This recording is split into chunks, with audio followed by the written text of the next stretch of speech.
Well, first of all, I myself am a master procrastinator. I have blind spots. You have blind spots. Sometimes it takes somebody else to point out your shitty behavior. Tell me about the evolution of you to become a procrastination coach. Procrastination actually robbed me of what would have been probably my last conversation with my mother when she was still with us. Ugh. It tells us it's too complicated or it tells us we're not good enough, robs us of our dreams.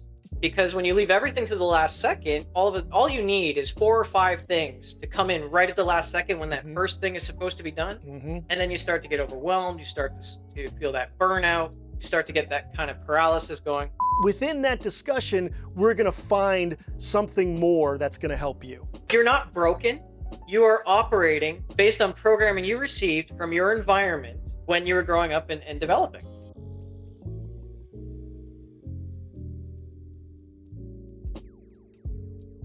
Hi, this is Dan and Dante. Welcome to another episode of Middle Age Mess, the show for people who would start school and buy 5 new peachy folders. Okay, today we're talking procrastination, we're talking productivity, we're talking living your best life, we're talking Chris Abdey. Chris, what's happening? Oh, I'm just happy to be on the show. I appreciate you coming on. I was noticing the very white room you have there. I'm glad that the padded walls are off to the side where we can't see them. That's nice. Okay, Chris, so before we get into it, and we're going to get into all the stuff that you do, I need you to help me with something because I'm a little confused by the modern world. I'm a little I'm a little Just a little, huh? just a touch. I'm a little thrown by modern profession. I don't understand coaching. I just don't understand it. And I know that like everybody in the world is a coach now, and there's a million different reasons for what ways to be a coach. And when I saw your profile and I saw you as a procrastination coach, a very focused designation, I was kind of tripped out by it. But like I think I'm a pretty smart guy. Like I'm a relatively smart, kind of well-rounded dude. And I could never, I could not have the balls or the audacity to tell somebody, hey, I'm so good at whatever it is, I'm going to show you and teach you how to do this specific thing. I don't have the self-confidence to call myself a coach. Now you not only call yourself a coach, you call yourself specifically a procrastination coach, which I don't even understand what that means either. We'll get to it later. But can you tell me like how you evolved into saying, you know what, I'm going to be a coach. I'm going to coach about this specific thing. Like let's walk through that story because I'm interested in it. So first of all, maybe I'll dive into this a little bit. I know there's a lot of confusion right now, simply because unfortunately, there are a lot of coaches now. There's a lot of people that shouldn't be coaches. There's a lot of people that are Tons, coaching that aren't really coaching. tons and tons and tons of coaches. I get like 10 emails a day from coaches. It's crazy. So here's the thing, and the thing that you really need to understand. Yes. There's this saying, right? So a bad coach gives bad advice. A good coach gives, good advice. An expert coach gives expert advice, but the master coach gives no advice. I knew you were going to say it. I love it. Go ahead. Keep going, Chris. So we're not here to solve your problems for you.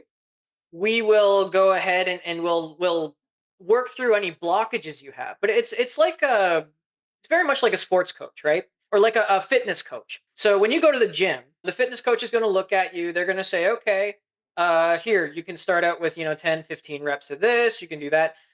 But they will work with you to see what is the best program for you.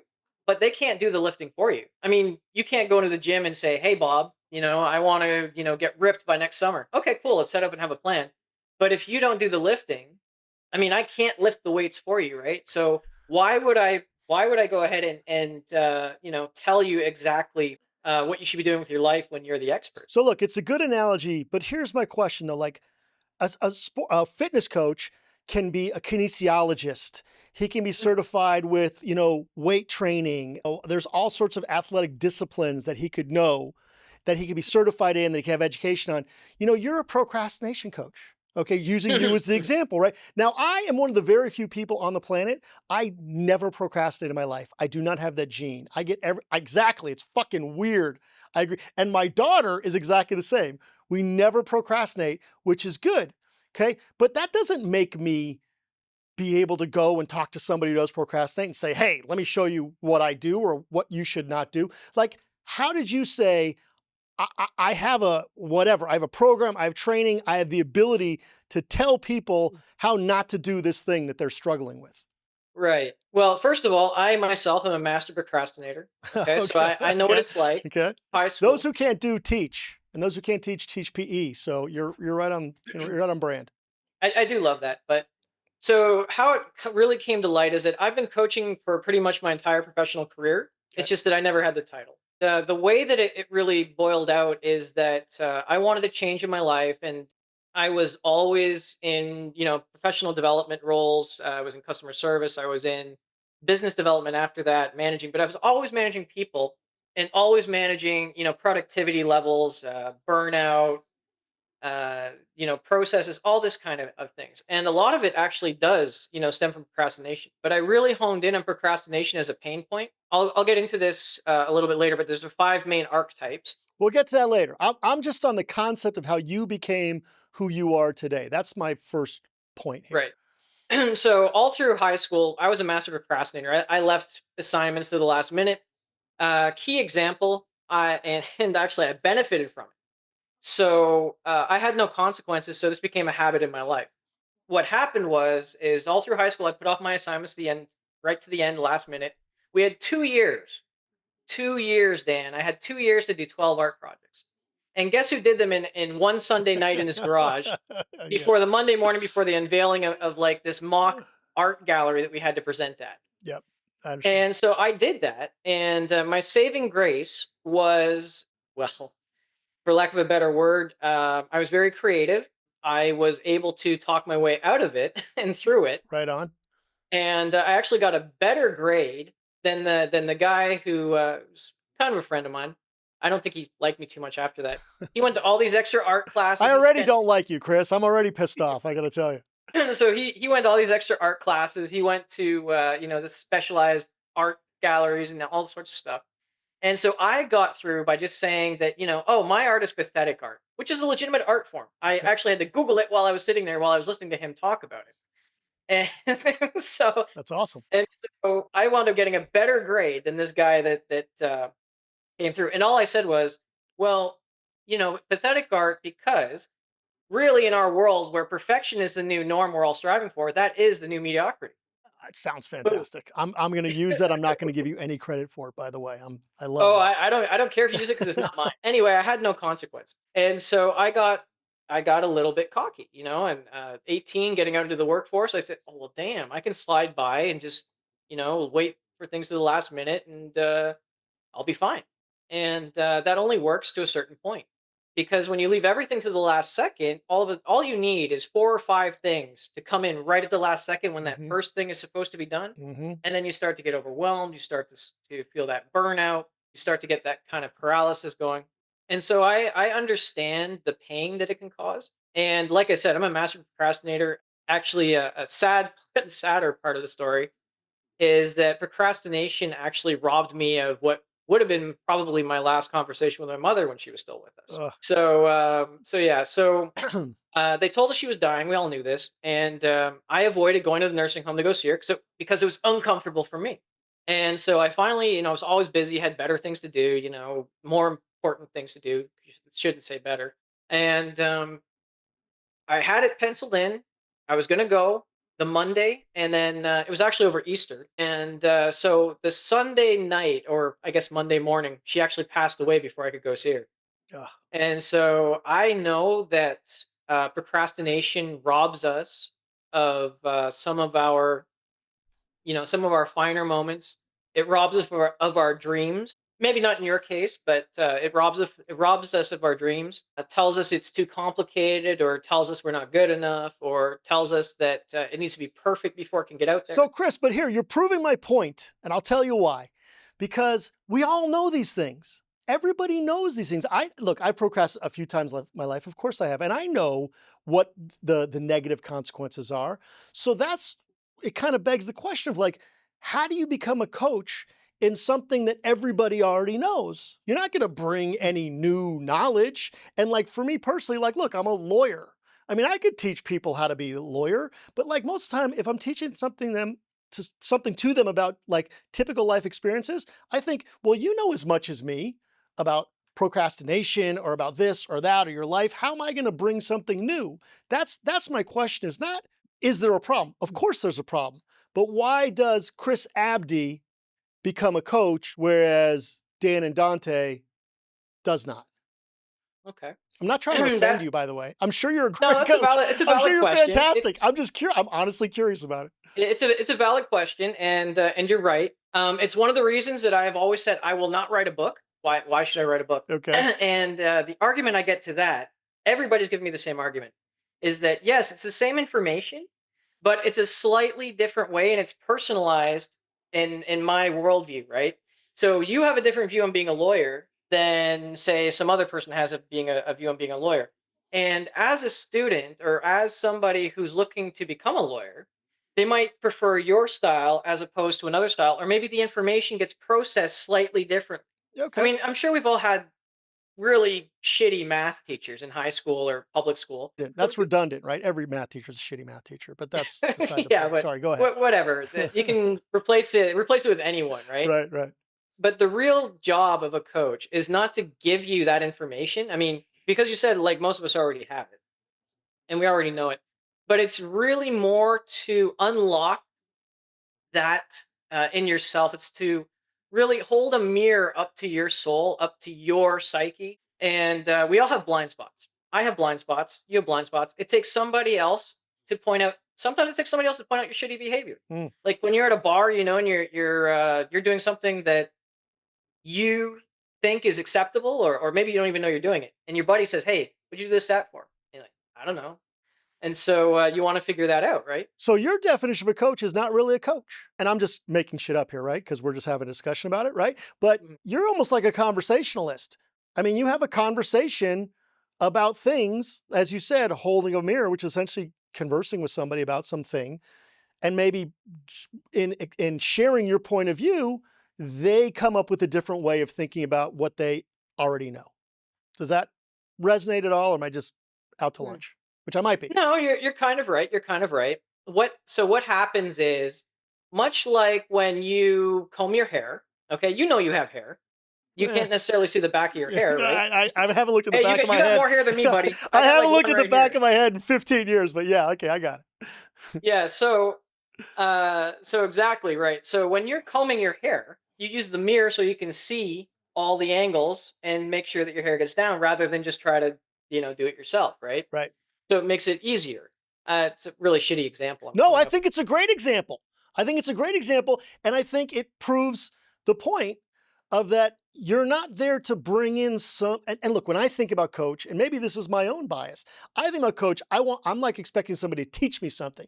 Teach me how to do this that I didn't know before.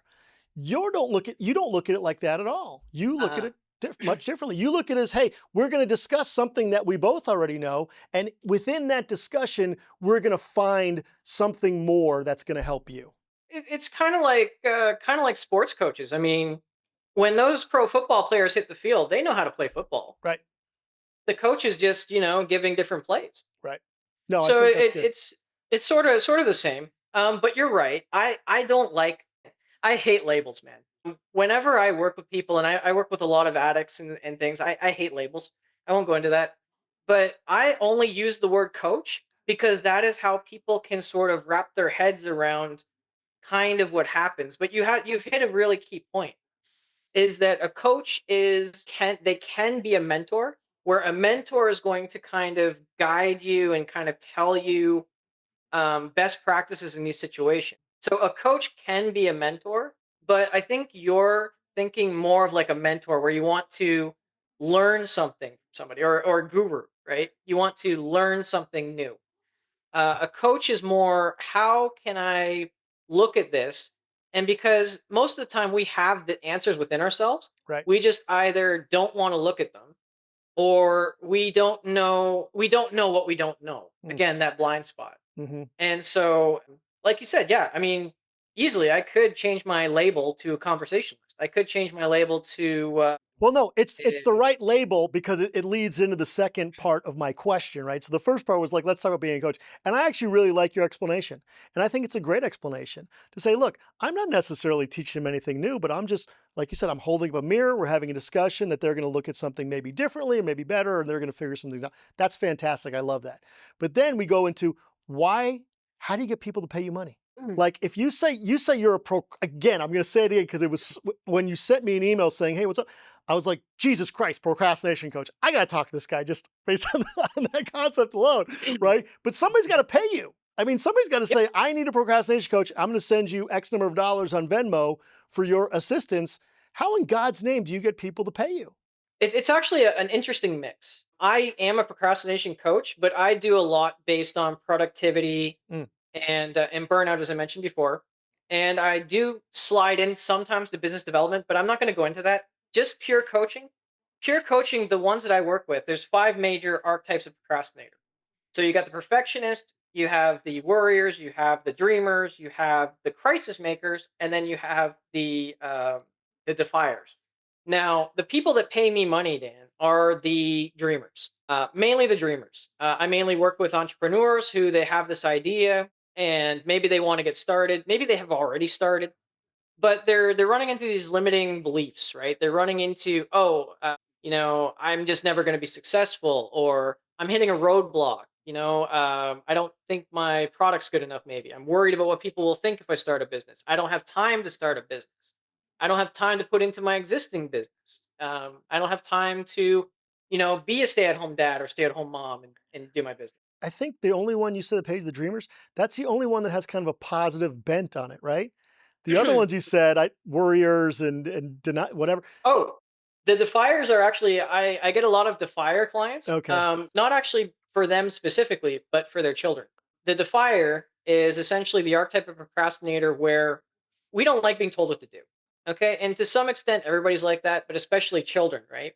So the people that I get for that, which again, it's a small subset because if you're a defier, you're going to say, "I don't procrastinate, screw that." right, I'm not going to go through that, right? right.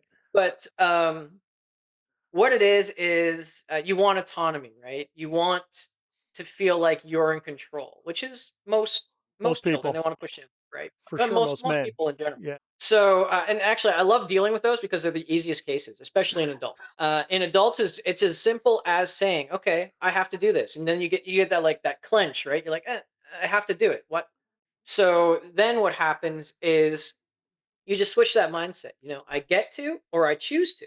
So if my wife says, "Hey, get off your ass and wash the dishes," I say, "Well, why am I going to do that? I just worked all day and I'm sitting down playing my game or I'm watching TV. Why would I do that?" So no, I choose to get up off the couch, pause what I'm doing, and do the dishes because I love my wife, right? And I don't want to fight with her. So I'm choosing to do it, but I'm taking my power back. right. And so that one. But just to get back to the dreamers, yeah, you're right. It's a positive. It is more of a positive spin on it. The perfectionist kind of slips into that too, because if you're an entrepreneur and you're looking at a new launch of a new product, maybe you want it to get exactly right before you get it Yeah, out. I mean, I definitely don't look at perfectionist as a positive thing. I think it's a negative. Like no matter what's going on, there's one thing that's still wrong with it. But the interesting thing about having the positive people is like people are willing to put in to pay money if they think there's a positive outcome about it. Whereas, Yep. and again, I'm making this up as we're talking. I have no idea. No, So please no, tell but me if you're I'm an you're idiot. But and the people who are negative, I mean, for them, it's like a shitty trait, and they just don't want to deal with it. And they don't look at it as something that can bring them value. But a dreamer, like, can totally see, he can see like I can have this value if I can get rid of this thing. Whereas the other people, maybe they take some comfort in being a procrastinator because it works for them. exactly. Procrastination. That's an important thing to understand too. Procrastination is not inherently bad. It's actually a very effective defense mechanism, which is actually protecting you on some level.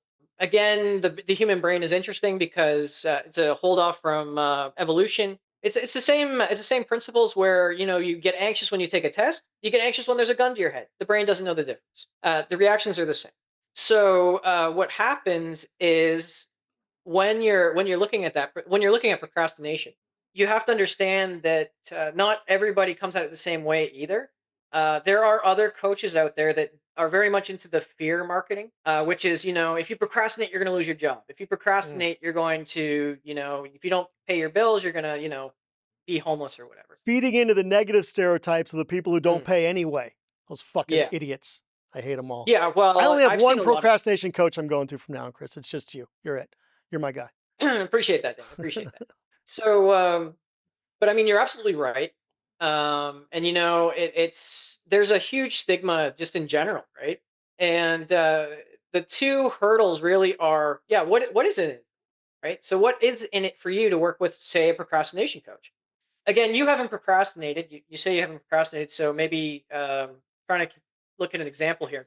Simplest one, one of my favorite cases was a guy who he said he was going to paint a fence, and he couldn't for the life of him get that fence paint. It was 4 years. 4 years. He kept saying he'd paint the fence that weekend, paint the fence that weekend. And it comes down to why he couldn't do it is because he didn't feel it was important because it was only important to him, Hmm. right?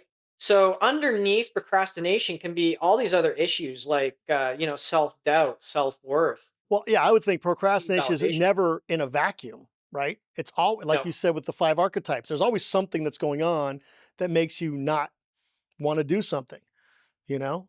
I mean, look, my no procrastination is the opposite. Like I was always insanely driven to succeed. Like I always was super incredibly ambitious and wanted and I thought if I wait around, I'm not going to do as good a job as that loser who's going to do 2 years worth of art projects in one night, you know? So like I just was on. By the way, you want to know how sick my non-procrastination is? I'll tell you how sick. I'll give you a quick story. I was in law school and it was like 6 or 7 weeks before the end of the year. And in one of our classes, we got the final assignment. He says, here's the final assignment. You guys have 6 weeks to write a brief on this thing, da da da. And so, me, naturally, I went home that night and I started researching it.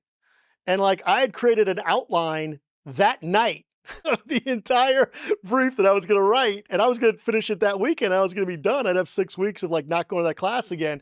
And we come back to the class 2 or 3 days later, and he goes, I was looking at that assignment and I realized I made a mistake on it. So I know nobody here has actually started, so I'm just going to change the entire assignment. And all my friends looked at me and were laughing their asses off because they knew I had done the whole fucking thing. That bastard. I still hate that guy. What's his name? Billy. yeah, well, I'm gonna yeah, find that's him. Piece of shit. Anyway, that's actually known as precrastination. So, I'm the, doing something even worse, probably. well, no, no, no. Look, the thing you need to understand about this is that's one of the important distinctions too in coaching versus therapy. I get this a lot. You're not broken. You are operating based on programming you received from your environment when you were growing up and developing. Right. So I would imagine somewhere back in the day, there were probably consequences to not getting things done, and you probably feel very anxious when you get a bunch of tasks as soon as they're there because you don't want them to pile up. So you just want to get them done as quickly as possible. 100%. 100%. Right on the money. See, I told So you this is why you're my only procrastination coach, Chris. I mean, come on. You got me figured out in 10 minutes. and then they got postcrastination too, which is interesting. What's that? Where What's that? Postcrastination is where you purposefully do things after they're due. In your case, instead of doing the assignment, and so instead of being a crisis maker like me, so crisis makers do everything at the last minute. Precrastinators do everything at the first possible second. That'd be you. Hmm. Postcrastinators would look at that assignment and they would hand it in 2 weeks later, and they do it on purpose. And normally they do that because it's either a control thing or it's a perfectionism thing. It's an overgeneralization, but that's generally what it I is. mean, that's a twisted dude right there. That's just twisted. He's got some deep, Well, dark demons or her. Anyway, okay, so let's go back. I'm gonna swing it back to you a little bit here. So it sounds like you had like kind of a corporate job, you're doing well, business development, whatever in your world. Tell me about the evolution of you to become a procrastination coach. What happened that you said, hey, I'm gonna go do this thing? what happened honestly was like anyone else. I was tired of putting in 80-hour weeks. I was chasing the almighty dollar. I was doing what I was doing. I was hitting those goals. I was making it. I got the house. The wife, the kid, the the dog, right beside me. Yeah. And I was never there for them. So what happened was when I hit the goal of moving my family back into a nice neighborhood in Canada, right? Yeah. What happened was is I was going to start another project, and I was going to be doing 80-hour a week again. And I realized that I had an estranged daughter. I didn't know anything about her. Mm. I was living with her for 12 years, or oh, I'm sorry, at that point it was not 10 years, and I didn't know anything about her. Yeah. And I didn't really know anything about my wife either because we never talked in 13 years. I was always working. Sounds And like a great so, marriage, though. oh, yeah, don't get me started on that. That's why I'm not a marriage coach. Yeah, yeah. um, Gotcha. what wound up happening is I almost lost, my family in the process of that, right? And so I said, I need to do something on my own. I didn't consider myself an entrepreneur. I didn't consider myself, someone to go out and make a business like that. And so a friend of mine said, "Well, you've been doing this your entire life in these different roles, so why not just, get a couple of certifications which you can pick up and just go do it?" And so I said, "Okay, it makes sense." So I started out with the idea of being a productivity or business coach, Okay. and I said, and, those are a dime a dozen, much like much like lawyers. Yeah, absolute 100%. For and sure. uh, Useless. and actually much like any coach, but I digress. And so I focused in on procrastination because when you're doing your investigation into why you're doing something, because the important thing to know is when your why is high, your cost is low. Mm. So you need to have a good motivation behind you. You need to be able to look at it and say that there's going to be a market for it in 10 years. Can you see yourself working in it in 10 years? And is it something that it's always going to have a need? And is it something that I'd actually want to talk about for the rest of my life, for the rest of Yeah. however long I'm going to work, right? And I said, well, okay, yeah, life coach, okay, yeah. And I thought, well, procrastination is something I can get behind because, I did it. I still do it, the difference is I recognize when I'm doing it and I use the different techniques to, sort of, pull myself out of it, right? It is something that is very close to me and close to a lot of people. And it's something, and it's very interesting. There's a lot of overlap with ADHD and these people that get distracted a lot, right? Because Right. a big part of procrastination can be distraction, right? And so yeah, I get distracted.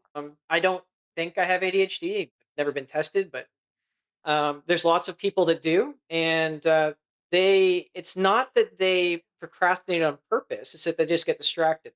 So a big part of working with them is to just, it's not really teaching them how, it's working with them to practice how you can focus on different things and how you can sort of move through that phase, right? Well, actually, let's dig So into that a little bit more because I am very curious. Okay. So, a program, I don't know if you call it treatment or I don't know what you call it, but when you're yeah. dealing with somebody who's a procrastinator, walk me through like the kind of the evolution of going from the first meeting, the onboarding meeting, to the point where he or she says, "Okay, you know what, Chris, I'm good. I'm doing my thing. I don't need you anymore." Well, it varies from person to person. The programs are always personalized, but they always have core elements. So the core elements that you're looking at, it's not all about time management. It's not all about, plugging things into calendars and things like that. We look at the whole. So we look at your mindset. Do you have the right mindset? So let's say you're procrastinating again around the dishes, right? So I would actually sit with you and I would say for the first 2 weeks, you're gonna journal, record, however you want to do it. You're gonna record exactly, how you feel in the morning, how much sleep you're getting, how your energy levels are through the day, and how your energy levels change after certain tasks. And then once you've done that for a couple of weeks, we actually see that, and we can see Yeah.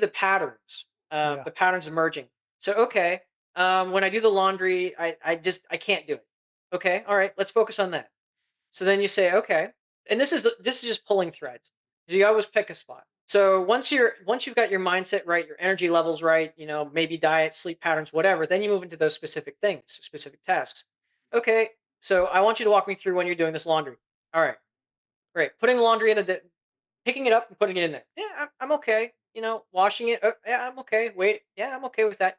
But folding. Oh no, no, no, no, no, no, no. I don't want to fold. Okay, I don't want to fold it and put it away. I mean, It's like, okay, why? right. Why? And See, I then know you this is just like a real example, and like the concept to me of somebody who just can't fold, I don't know why that strikes me as funny. Just I mean, right? A lot of procrastination, a lot of life is very comical, especially when when you talk like I mean, at the time when I was doing those art projects way back in the day, I Yeah, was freaking out. yeah, I was yeah. thinking I was gonna fail, completely bomb out, need my credits, and I wound up doing way better, right? But I can laugh about it now because it's funny and it's funny for other. And this is why I think honestly, like when I saw procrastination coach on your thing, I think it just kind of struck me as funny because it struck me as like, why do people procrastinate? What happens? What are the things that and how are they going to get coached to not do it again? I don't know why Mm, that just seems kind of it's just so odd. It's oddly specific, isn't it? The mm. procrastination coach. But in a way, I guess when you think about it, it's actually kind of really brilliant because you're hitting an exact niche of something that everybody does, and now that you're explaining to me how you treat it, I don't know if that's the right word, but I'm going to use it. How you deal with it, it actually makes a lot of sense because anybody who procrastinates, I got to bet, is doing it for like an illogical reason. There's no reason to not just sit there and paint the stupid fence. Like, whatever. Take 4 hours. You probably have a good time, have a beer. It's going to be great.